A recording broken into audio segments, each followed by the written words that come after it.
80,000 सरकारी नौकरियों के लिए परीक्षा कैलेंडर निर्धारित किए गए हैं। एक साल में पेपर खूब हुए लेकिन पेपर आउट नहीं हुए।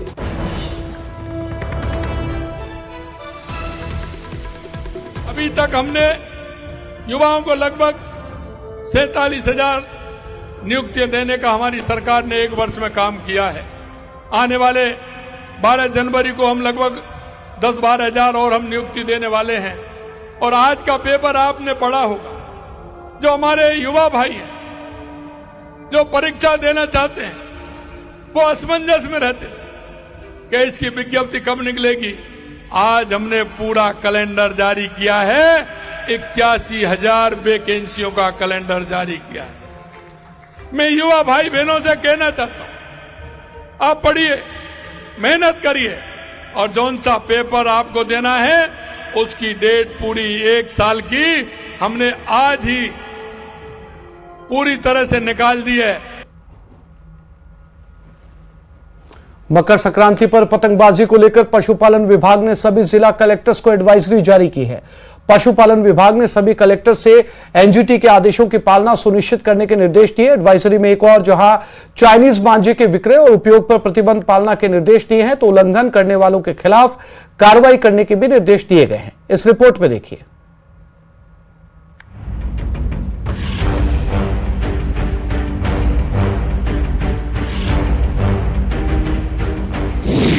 संक्रांति पर पतंगबाजी को लेकर अलर्ट। पशुपालन विभाग ने जारी की एडवाइजरी। चाइनीज मांझे की बिक्री पर रहेगा प्रतिबंध। उल्लंघन करने वालों पर होगी सख्त कार्रवाई।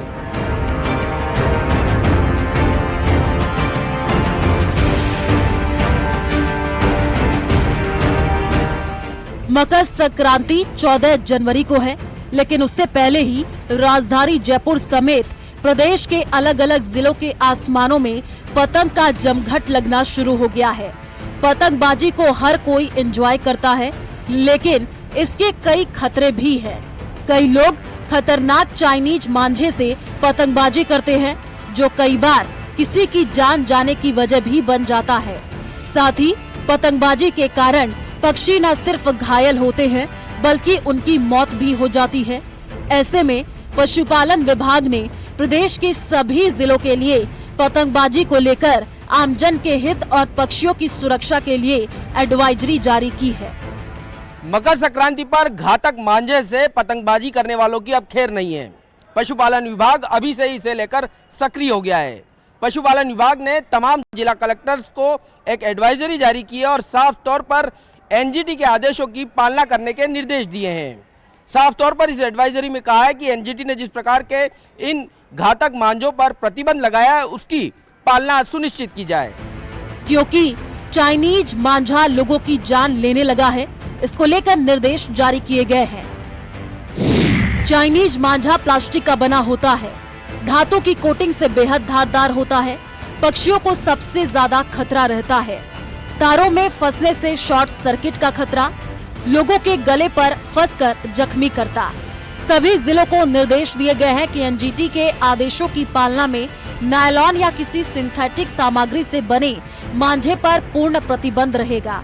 इस प्रकार के मांझे के निर्माण, भंडारण और विक्रय के साथ उपयोग पर भी तत्काल रोक लगाने के निर्देश दिए गए हैं। इन प्रतिबंधों का उल्लंघन करने वालों के खिलाफ कार्रवाई के भी निर्देश दिए गए हैं। पशुपालन विभाग ने अपनी एडवाइजरी में साफ तौर पर कहा है कि ऐसे उल्लंघन करने वाले लोगों के खिलाफ पशु क्रूरता निवारण अधिनियम के समेत अन्य प्रावधानों में कार्रवाई की जानी चाहिए। साथ ही एनजीटी के जो प्रतिबंध है उसको लेकर व्यापक प्रचार प्रसार किया जाना चाहिए। साथ ही पक्षी चिकित्सा शिविर और एक हेल्पलाइन नंबर भी जारी करना चाहिए। कैमरा पर्सन मानसिंह के साथ सौरभ गृहस्थी, न्यूज़ 18 राजस्थान, जयपुर। ख्वाजा गरीब नवाज की सालाना 813वां उर्स में बड़ी संख्या में जायरीन अजमेर शरीफ पहुंच रहे हैं। इसे लेकर जिला पुलिस प्रशासन के साथ ही यातायात विभाग और रेलवे प्रशासन में भी व्यापक इंतजाम किए गए हैं। अजमेर रेलवे स्टेशन पर करीब 1 दर्जन ट्रेनें स्पेशल और अतिरिक्त ट्रेनें चलाई गई हैं और कई ट्रेनों में विशेष डिब्बे जोड़े गए हैं, जिससे यात्री भार के दबाव को कम किया जा सके और जायरीन यात्रियों की यात्रा सुगम हो सके। साथ ही मेले को लेकर अजमेर रेलवे स्टेशन पर भी सुरक्षा के कड़े इंतजाम किए गए हैं।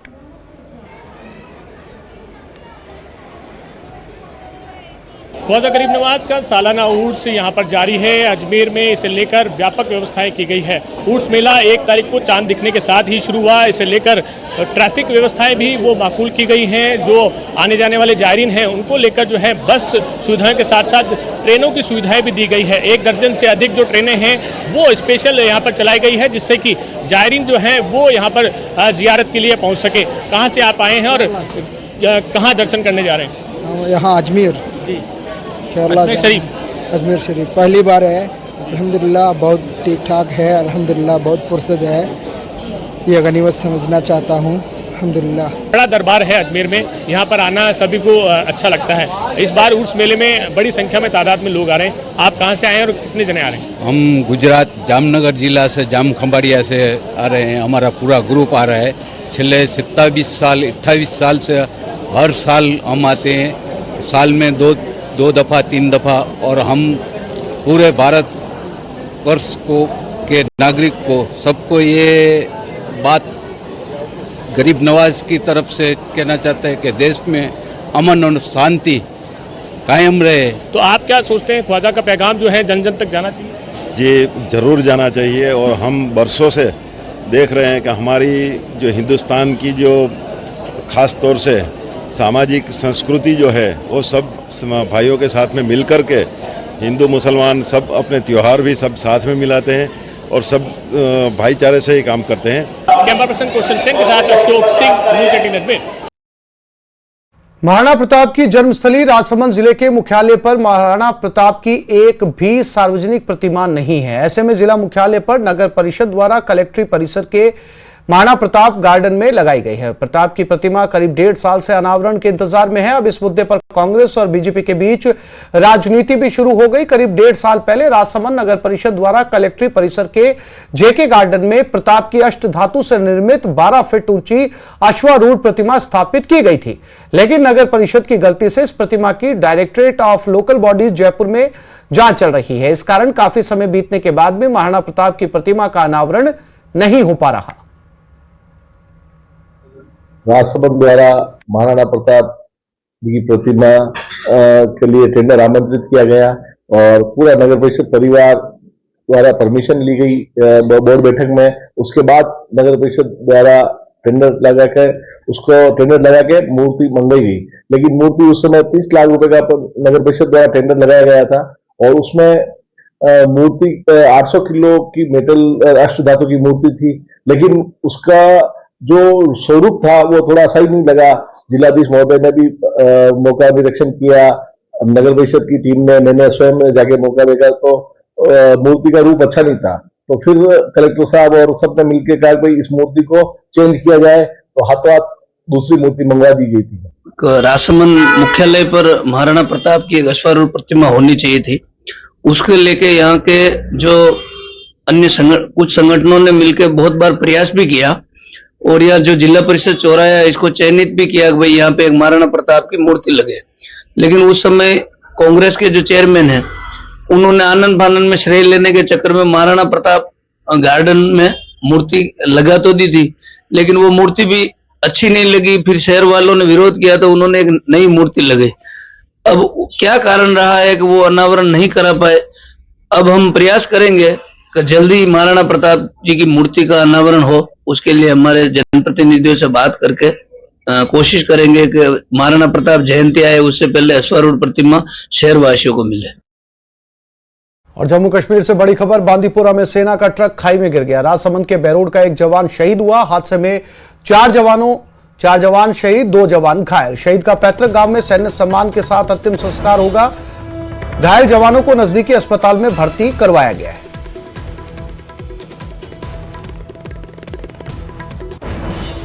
तो हादसे में 4 जवान शहीद बताए गए, 2 जवान घायल हुए।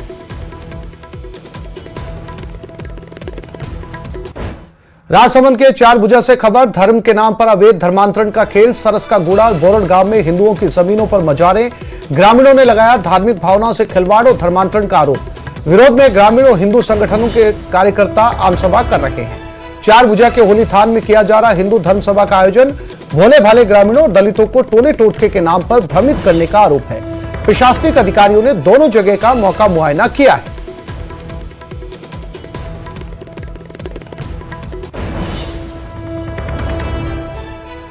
वहीं डिप्टी सीएम प्रेमचंद बैरवा दिल्ली दौरे पर रहे। इस दौरान बैरवा ने अनुसूचित जाति स्वाभिमान सम्मेलन को संबोधित करते हुए कहा कि अपनों के बीच आकर गौरवान्वित महसूस कर रहा हूं।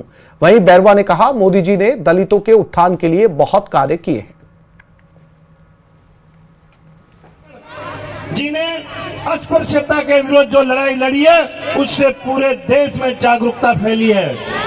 भारतीय संविधान के निर्माता के रूप में उन्होंने सुनिश्चित किया है कि हर नागरिक को समानता, स्वतंत्रता और बंधुत्व का अधिकार मिले। उनके प्रयासों से दलित समाज को न केवल अधिकार दिए बल्कि न्याय का मार्ग भी प्रशस्त किया है। अंबेडकर जी ने हमेशा शिक्षा पर जोर दिया है। उनका संदेश, शिक्षित बनो, संगठित रहो और संघर्ष करो। और राजधानी जयपुर से बड़ी खबर, बजट को लेकर राज्य सरकार ने तैयारियां शुरू की। आमजन से बजट को लेकर ऑनलाइन सुझाव मांगे गए हैं। 10 जनवरी तक ये ऑनलाइन सुझाव मांगे गए हैं। आने वाले दिनों में सरकार प्री बजट मीटिंग करेगी। जनवरी के अंतिम सप्ताह में शुरू होना है बजट सत्र।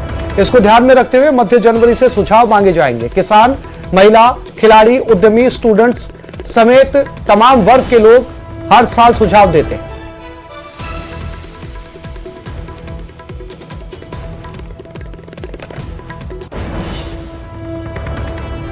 गुजरात के जामनगर में रिलायंस की रिफाइनरी के 25 साल पूरे हो गए। इस मौके पर जामनगर में एक कार्यक्रम रखा गया जिसमें पूरा अंबानी परिवार शामिल रहा। रिलायंस इंडस्ट्रीज के डायरेक्टर अनंत अंबानी ने इस मौके पर लोगों को संबोधित किया। अनंत अंबानी ने अपने संबोधन में वनतारा और जानवरों के प्रति अपने प्यार के बारे में बातें की और अपने पिता के सपने को पूरा करने का संकल्प लिया। मेरे परम पूज्य दादाजी श्री धीरूभाई अंबानी ने एक सपना देखा था। एक ऐसी रिफाइनरी का निर्माण करना चाहते थे जो पूरे विश्व में सर्वश्रेष्ठ हो। 25 साल पहले दादाजी के जीवन काल में मेरे पिताजी श्री मुकेश भाई ने धीरूभाई अंबानी का इस सपना को पूरा कर दिया। आज मैं आभारी हूँ। आभार इस बात का है कि मुझे ऐसे 2 महापुरुषों का अमूल्य विरासत मिली है। आज के इस पावन दिन पर मैं संकल्प करता हूँ और मेरे पिताजी को वचन देता हूँ कि मैं जामनगर से जुड़े हुए सभी सपनों को साकार करके दिखाऊंगा। और एक बात, जिस तरीके से मेरे माताजी ने मुझे पशु पक्षी से प्रेम करना सिखाया, उसी तरह वनतारा से प्रेरणा लेकर आप सभी जीव जंतु से प्यार करना, यही मेरा आपसे विनती है। वनतारा ने यह साबित कर दिया है कि रिलायंस पशु पक्षी की भी उतना ही ख्याल रखते हैं जितना मनुष्य का ख्याल रखते हैं। वनतारा रिलायंस के वी केयर फिलॉसफी का जीता जागता उदाहरण है। मुझे पूरा विश्वास है 25 साल बाद जब भारत के स्वतंत्र के शताब्दी मनाई जाएगी, जामनगर के गरिमा और गौरव को हम सब मिलकर आसमान की नई ऊंचाइयों तक ले जाएंगे।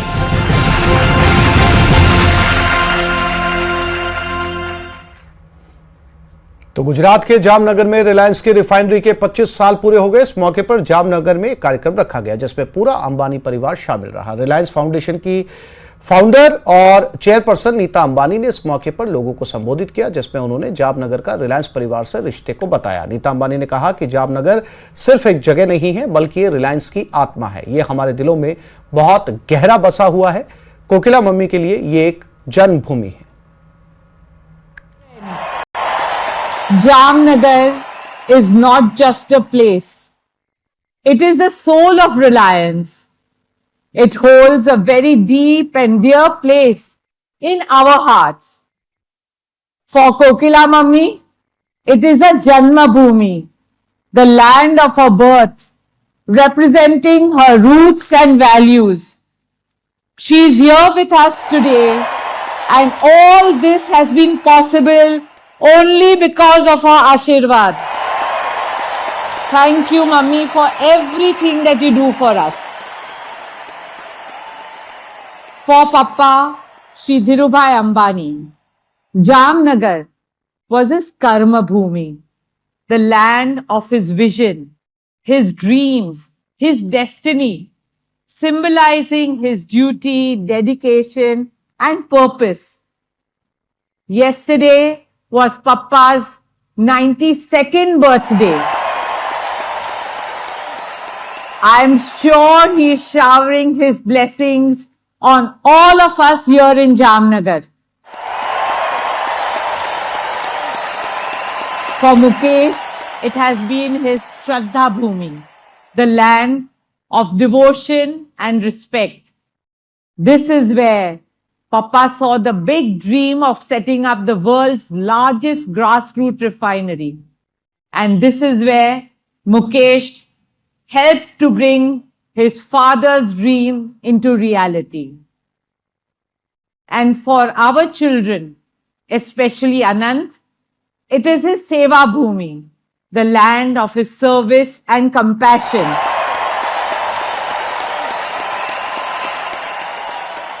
ये जमीन सिर्फ एक जगह नहीं है, यह हमारे परिवार के विश्वास और आशाओं का एक धड़कता दिल है। और जोधपुर से इस वक्त की बड़ी खबर मिल रही है। एसआई पेपर लीक मामले में बड़ा एक्शन हुआ है। 9 आरोपी एसआई को निलंबित कर दिया गया है। गोपीराम जांगू पुत्र किशनलाल जांगू जोधपुर ग्रामीण को निलंबित किया गया। चंचल पुत्री श्रवण राम जिला बाड़मेर को भी निलंबित कर दिया गया। अजय बिश्नोई पुत्र बाबूराम जिला जालोर को निलंबित कर दिया गया। दिनेश कुमार पुत्र गंगाराम जिला जालोर निलंबित। नरेश कुमार पुत्र भैराराम जिला सिरोही को निलंबित किया गया। प्रियंका बिश्नोई पुत्री भागीरथ राम जिला सिरोही निलंबित। हरखू पुत्र जोगाराम जिला जैसलमेर निलंबित। सुरेंद्र कुमार पुत्र मोहनलाल बिश्नोई भी निलंबित जिला जैसलमेर।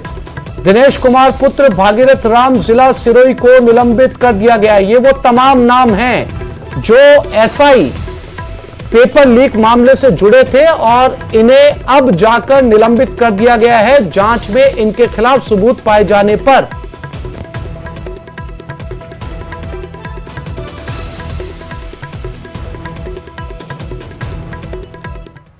एसआई भर्ती परीक्षा में धांधली करने वाले अभ्यर्थियों के खिलाफ एक बार फिर बड़ी कार्रवाई शुरू हो चुकी है। जयपुर, कोटा और उदयपुर रेंज आईजी ने 11 ट्रेनी एसआई को निलंबित कर दिया है और यह कार्रवाई अभी रुकने वाली नहीं है। इस रिपोर्ट में देखिए।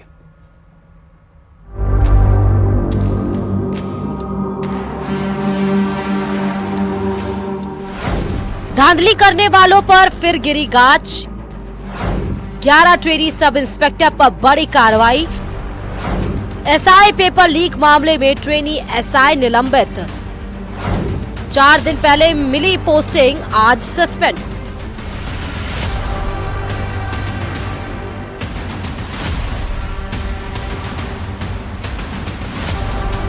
एसआई भर्ती पेपर लीक मामले में एक बार फिर सबसे बड़ी कार्रवाई की गई। भजनलाल सरकार से मंजूरी नहीं मिलने के बाद अब आईजी स्तर पर एक्शन शुरू हो गया। भर्ती परीक्षा में गड़बड़ी करने पर जेल जाने वाले चयनित अभ्यर्थियों को निलंबित कर दिया गया। जयपुर, कोटा और उदयपुर रेंज आईजी ने 11 ट्रेनी एसआई को सस्पेंड कर दिया। जयपुर रेंज से एकता, अविनाश और सुरजीत के साथ उदयपुर रेंज से राजेश्वरी, दिनेश बिश्नोई, मनोहर, श्याम प्रताप सिंह और विक्रमजीत पर गाज गिरी है। वहीं कोटा रेंज से मालाराम बिश्नोई, चेतन सिंह और रेणु कुमारी को निलंबित कर दिया गया। 48 घंटे से ज्यादा जेल में रहने पर सभी के खिलाफ एक्शन लिया गया और 10 महीने बाद निलंबन की कार्रवाई की गई। निलंबित किए गए सभी ट्रेनी एसआई को हाल ही के दिनों में ट्रेनिंग के लिए संबंधित जिले और रेंज में भेजने के आदेश जारी किए गए थे। दरअसल 31 दिसंबर 2024 को ही एडीजी ट्रेनिंग विपिन कुमार पांडे की ओर से प्रैक्टिकल ट्रेनिंग के लिए इन सभी ट्रेनी एसआईज को संबंधित जिलों में पोस्टिंग दी गई थी, जो कि ट्रेनिंग की पोस्टिंग के दौरान ये पाया गया कि क्योंकि मामले के अंदर एसओजी की कार्रवाई चल रही है और ये सभी 25 ट्रेनी एसआई एसओजी की गिरफ्त में आ चुके हैं, गिरफ्तार हो चुके हैं, तो ऐसे में इनके खिलाफ निलंबन की कार्रवाई को अंजाम दिया गया। पेपर लीक मामले में अभी तक 45 ट्रेनी एसआई की गिरफ्तारी एसओजी कर चुकी है। इनमें से 25 आरोपियों को जमानत मिल चुकी है। इनके अलावा 6 आरोपी ऐसे गिरफ्तार किए हैं जिनका चयन तो हो गया था लेकिन उन्होंने ज्वाइन नहीं किया था। इस मामले में विभागीय कार्रवाई के लिए पुलिस मुख्यालय ने सभी जिला और रेंज को मई में कहा था। दरअसल एसआई भर्ती पेपर लीक कांड में आरपीएससी ने कुल 859 पदों के लिए परीक्षा ली थी। भर्ती परीक्षा 13, 14 और 15 सितंबर 2021 को हुई थी। पेपर लीक हसनपुरा में शांति नगर के एक सेंटर से हुआ था। स्कूल के प्रिंसिपल, सेंटर के अधीक्षक की मुख्य भूमिका थी। भजनलाल सरकार ने जांच के लिए SIT बनाई। मार्च 2024 से लीक कांड में गिरफ्तारियां शुरू हुई। धांधली के बाद परीक्षा को रद्द करने की मांग उठी थी। वैसे तो सस्पेंशन की कार्रवाई किसी भी राजकीय कर्मचारी के गिरफ्तार होने के 48 घंटे के भीतर ही कर दी जाती है, लेकिन नियम बने हुए हैं, नियम कायदे बने हुए हैं, लेकिन सरकार की ओर से और पुलिस मुख्यालय की ओर से हरी झंडी न मिलने के चलते इस कार्रवाई में अत्यधिक देरी हुई और 10 महीने के बाद में फाइनली रेंज स्तर पर अब जो है ट्रेनी SIs को निलंबित करने का काम किया जा रहा है। हालांकि ट्रेनी SIs को फील्ड में भेजने को लेकर के भी इस पूरे मामले को लेकर के मामला हाईकोर्ट में पहुंचा, जिसको लेकर के आगामी तारीख 6 जनवरी को हाईकोर्ट में सुनवाई भी होनी है। कुल मिलाकर के लबोलुआब यही है, राजस्थान की SI भर्ती 2021 विवादों के घेरे में है और लगातार भर्ती रद्द करने की मांग भी की जा रही है। कैमरा पर्सन अविनाश के साथ लवली बधवा, न्यूज 18 जयपुर। बूंदी के रामगढ़ विषधारी टाइगर रिजर्व में दुर्लभ कैरिकल सियागोश नजर आया। टाइगर रिजर्व में लगे कैमरों में 19 और 25 दिसंबर को सियागोश कैद हुआ था। भारत में विलुप्त प्राय माने जाने वाले कैरिकल के RVTR में नजर आना एक बड़ी बात है। दुर्लभ कैरिकल सियागोश के रिजर्व क्षेत्र में मिलने से वन्य जीव प्रेमियों में खुशी की लहर है। पिछले 2 दशकों के बाद कैरिकल CCTV में पहली बार नजर आए। इससे उम्मीद जगी है कि लगभग विलुप्त हो चुके कैरिकल अभी जिंदा हैं।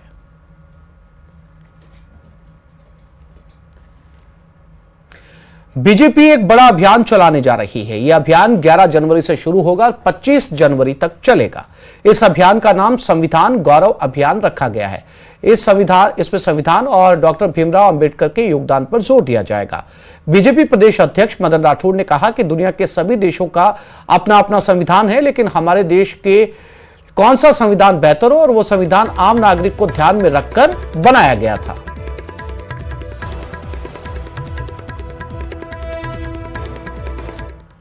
जैसलमेर में झोलाछाप डॉक्टर्स की लापरवाही ने 5 साल की मासूम की जान ले ली। डॉक्टर के गलत इंजेक्शन लगाने से बच्चे की मौत हो गई।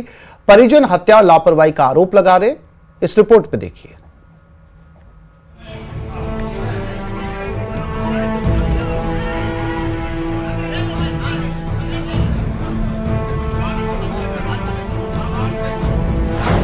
झोलाछाप ने बच्ची की ली जान, गलत इंजेक्शन से हो गई मौत, परिजन हत्या का लगा रहे आरोप। ऐसी मौतों पर कब लगेगी लगाम? डॉक्टर अंदर लेखा ये लिखी है, पर्ची पड़ी है, देख लो आप। झोलाछाप डॉक्टर वजह से बच्ची की जान चली गई। हमारे मांग है कि बच्ची को इंसाफ होना चाहिए। झोलाछाप डॉक्टरों को कार्रवाई करो।